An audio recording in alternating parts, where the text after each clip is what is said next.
Minha diretoria, depois de 2 derrotas, o Flamengo volta vencendo o Campeonato Brasileiro, bateu o Fortaleza por 2-0 fora de casa e agora o Flamengo tem uma dúvida muito cruel na cabeça do flamenguista. Você pode perguntar e falar, por que o flamenguista que é tão eufórico, né, que gosta tanto do oba-oba, gosta tanto de botar essa moral, deixou chegar e tal, não sei o quê, por que com a tabela que ele tem ele não tá tão entusiasmado com as possibilidades de título, tratando quase que o final de temporada como um começo de ano que vem, pensando no time do ano que vem, sendo que, na verdade, se você for observar calmamente, o Flamengo tem 53 pontos e um jogo a menos contra o Bragantino em casa. Se o Flamengo vencer esse jogo, que não é nenhum absurdo, muito pelo contrário, até provável, ele vai a 56 e fica a 3 pontos do Botafogo, que tem 2 jogos a menos aí, um deles contra o mesmo Fortaleza fora, e também tem o jogo de amanhã contra o Vasco em São Januário.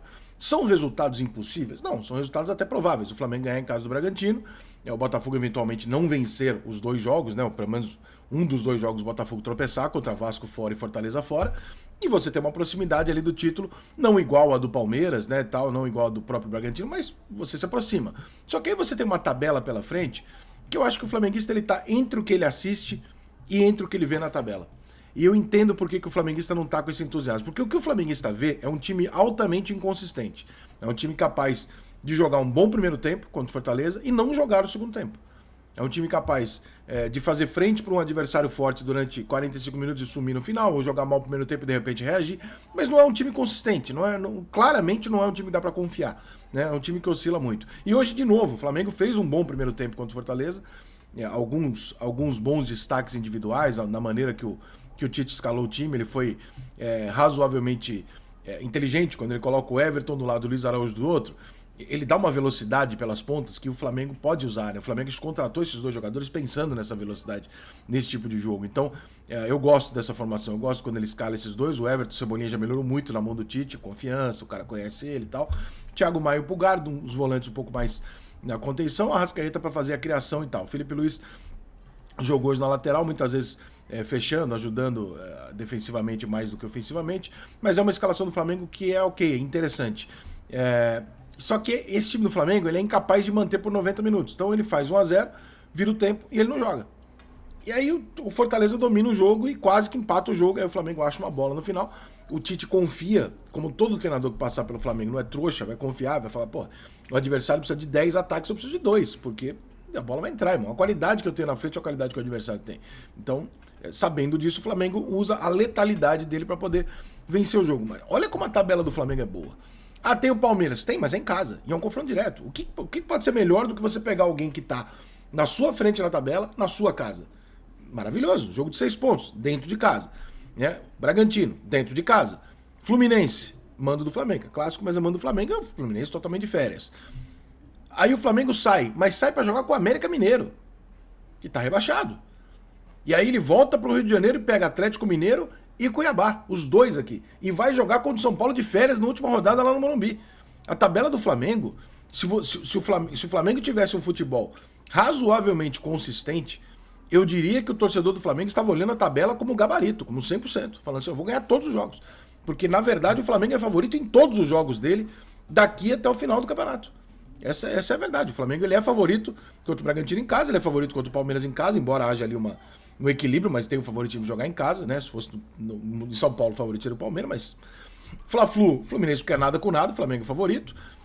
América lá, Flamengo muito favorito. Galo em casa, Flamengo favorito. Cuiabá em casa, Flamengo favorito. São Paulo lá, se o Flamengo precisar de alguma coisa e o São Paulo tiver de férias, né? Evidentemente que o Flamengo tem uma superioridade aí, não só técnica, como motivacional, porque o São Paulo tá de férias, o Fluminense tá de férias, são 2 times que já estão na Copa do Brasil. E imagino eu que o São Paulo não vai chegar na última rodada precisando lutar para não cair, pelo menos.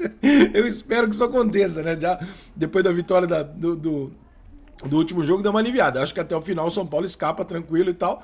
E aí o Flamengo vai pegar o São Paulo meio que de férias ali, nem aí. Tem perigo? Tem perigo, mas o maior perigo é a inconsistência do Flamengo. E é muito louco você perceber isso, porque o flamenguista é aquele cara que se ele tiver 9 pontos do líder, faltando 3 rodadas, ele tá fazendo barulho. Ele tá falando, vou ganhar, vou atropelar. A confiança do flamenguista é uma marca registrada, né? É meio que folclórico, meio com brincadeira e tal, mas é uma marca registrada. E você não vê esse movimento, né? Você vê um movimento... Os flamenguistas muito com o pé atrás, muito com medo de confiar, de acreditar, de botar que não, esse time vai chegar e tal. Por quê? Por jogos como o de hoje. O Flamengo ganhou 2-0 do Fortaleza fora. Puta resultado. O Flamengo jogou um primeiro tempo legal? Jogou. É confiável? Não. Poderia ter o Fortaleza virado o jogo? Poderia. Poderia ser nenhum absurdo, porque o Fortaleza domina o segundo tempo e o Flamengo abre mão de atacar. Né? E aí vem as teorias. Tem gente que fala que é a parte física, tem gente que fala que é o treinador. Pô, não é possível que seja o 15º treinador, ninguém consegue. Não é possível que seja só o treinador. São os desfalques. Porra, mas será que o Gerson era tão fundamental ao ponto de perder o domínio de jogo amplamente pro Fortaleza? Não sei se é o caso, né? Eu entendo quando o flamenguista olha pro time e fala, porra, com o time que eu não tenho que ser melhor que o Fortaleza, eu tenho que acabar com o jogo. E eu não discordo totalmente. Eu acho que você ignora um pouco o fato de que do outro lado tem um time que também se preparou, treinou, tem 11 caras a fim de ganhar o jogo também, tá? Isso aí o Muricy falava muito bem falado. Você combinou lá com o outro lado? Não, então o que você quer é o que você quer, não é necessariamente o que vai acontecer. Agora, que o Flamengo podia, mesmo não ganhando, quando não ganha, entregar muito mais, isso é fato. O Tite não vai chegar lá, fazer assim com o dedo e o time do Flamengo vai começar a jogar. Isso não vai acontecer.